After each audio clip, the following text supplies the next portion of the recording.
অস্তিত্ব রক্ষা এখন বড় ব্যাপার। মমতা বন্দ্যোপাধ্যায়ের কাছে কিছুক্ষণ আগেও যে কথা আপনাদেরকে বলছিলাম, তার দল, তার নিজের হাতে তৈরি করা দল, তা ভেঙে খান খান হয়ে গিয়েছে। এবার মমতা বন্দ্যোপাধ্যায় তার রাজনৈতিক ভবিষ্যতে কি করবেন? অস্তিত্ব রক্ষায় তাই সোনিয়া গান্ধীর দ্বারস্থ হয়েছেন মমতা বন্দ্যোপাধ্যায়। দিল্লিতে দর্শন পথে সোনিয়া গান্ধী মমতা বন্দ্যোপাধ্যায় দীর্ঘ বৈঠক হয়। তৃণমূলের ভাঙন নিয়ে সেই বৈঠক হয়। তাতে দীর্ঘ আলোচনা। বিজেপিকে ঠেকাতে সবাইকে এক হয়ে কাজ করতে হবে। সোনিয়া কংগ্রেসের সঙ্গে হাত মিলিয়ে কাজ করার বার্তাই দিয়েছেন এখনো পর্যন্ত আমরা যা জানতে পারছি।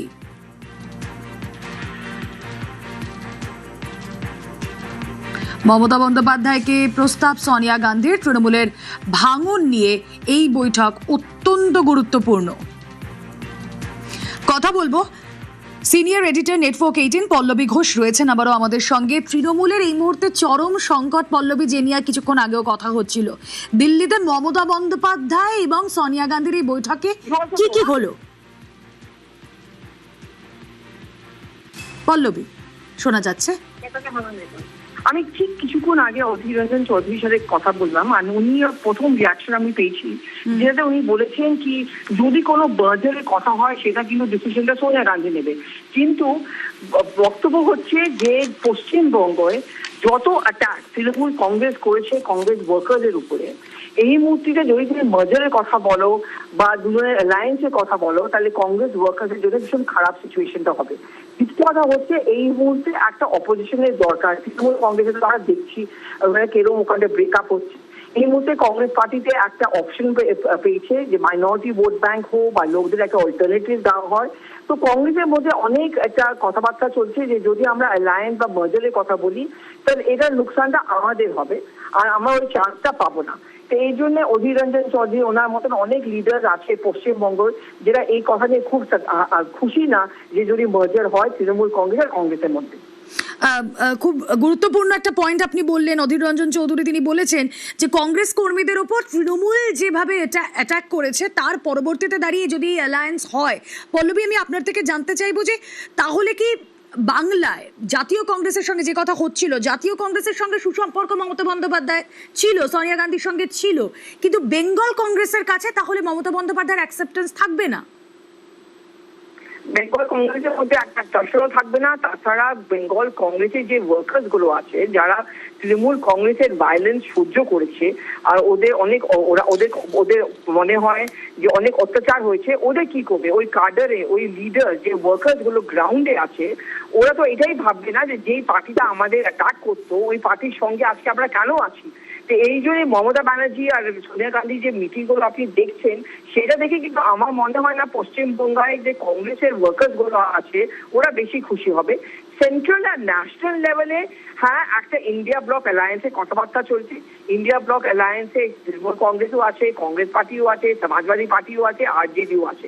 আজকে যে মুহূর্তে দাঁড়িয়ে আছে তৃণমূল কংগ্রেসের দরকার, ও ইন্ডিয়া ব্লককেও দরকার, ও কংগ্রেস পার্টি দরকার। আর এই কথাটাও কিন্তু আমাকে অধীর রঞ্জন চৌধুরী বললেন যে এখনো ভীষণ মতলবী ওনার দরকার আছে কংগ্রেস পার্টি, এই জন্য কংগ্রেস পার্টির কাছে এসছে। ও কিন্তু ভুলে গেছে যে আগে কংগ্রেসের ওয়ার্কারের উপরে কত অত্যাচার করেছিল। আচ্ছা, যদি সেটাই হয় পল্লবী, যে সত্যিই তো যখন মমতা বন্দ্যোপাধ্যায় কংগ্রেস ভেঙে তৃণমূল কংগ্রেস করলেন, তখন কংগ্রেসের এই গান্ধী পরিবারের বিরুদ্ধেই তিনি নানা কথা বলেছেন, বিষোদ্গার করেছেন। সেই গান্ধী পরিবার বা সোনিয়া গান্ধী তাকে অ্যাকসেপ্ট করছে, তাকে এই প্রস্তাব দিচ্ছে কেন? কি মনে হয়?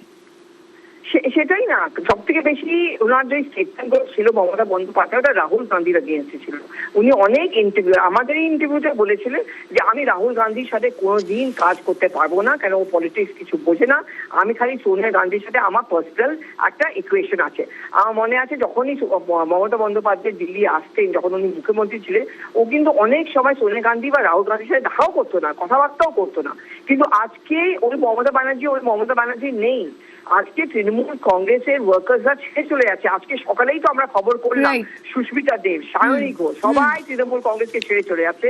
এই জন্য এক উইকেন্ড মমতা ব্যানার্জি দরকার Congress party. Thank you so much. আমরা কথা বলছিলাম senior editor network 18 Pallavi Ghosh ছিলেন আমাদের সঙ্গে। কয়েকদিন আগে মুখ খোলেন অধীর চৌধুরী। তৃণমূল এবার কি করবে এই নিয়ে কি বলেছিলেন?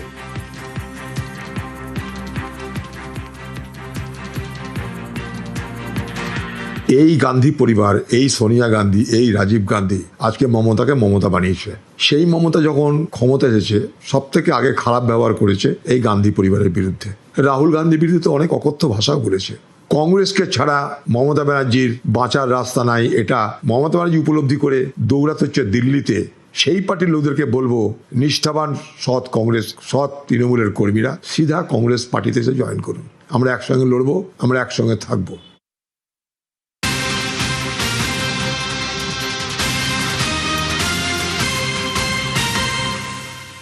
বিজেপিকে ঠেকাতে এক হয়ে কাজ করতে হবে, সোনিয়া গান্ধী এ বার্তা দিয়েছেন মমতা বন্দ্যোপাধ্যায়কে। কংগ্রেসের সঙ্গে হাত মিলিয়ে কাজ করতে পারে টিএমসি। অস্তিত্ব রক্ষা এখন তৃণমূলে মমতা বন্দ্যোপাধ্যায়ের সব থেকে বড় বিষয়, তার কাছে অস্তিত্ব রক্ষা করতে হবে। আর অস্তিত্ব রক্ষায় মমতা বন্দ্যোপাধ্যায় সোনিয়া গান্ধীর দ্বারস্থ হয়েছে।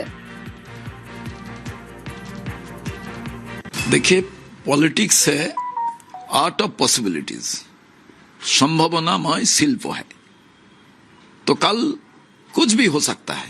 बीजेपी का विरोध में लड़ने का एकदम ताकत लेके, मन बना के, विदाउट कॉम्प्रोमाइज हम लोग चाहता है Rahul Gandhi only the voice for the down trodden people, for the sufferer people, उनको ही प्रधानमंत्री होना चाहिए। और ये बात को जो लोग मान लेगा उसके लिए हमारा डोर इज ओपन। নর্দমার জল যদি পুকুরে পড়ে বা নর্দমার জল গঙ্গায় পড়ে গঙ্গার পবিত্র জলকে নষ্ট করে দিয়েছিল। রাজীব গান্ধীকে গঙ্গা স্থান প্ল্যান করে সেই জলকে পবিত্র করতে হয়েছে। তৃণমূলের এখনো যারা আছে তারা তো সেই নর্দমার পরিত্যক্ত জল ছাড়া আর কিছু নাই। ওগুলোকে নিয়ে কংগ্রেস কেন নিজের ক্ষতি করবে? যখন যেটা প্রয়োজন পড়ে, এখন বিপদে রয়েছে, এখন সোনিয়া গান্ধী, রাহুল গান্ধী, কিন্তু কংগ্রেসের সঙ্গেও কি করেছে না করেছে সেটা কেন্দ্রীয় কংগ্রেসের নেতৃত্ব, পশ্চিমবাংলার কংগ্রেসের নেতৃত্ব ধরে জানে।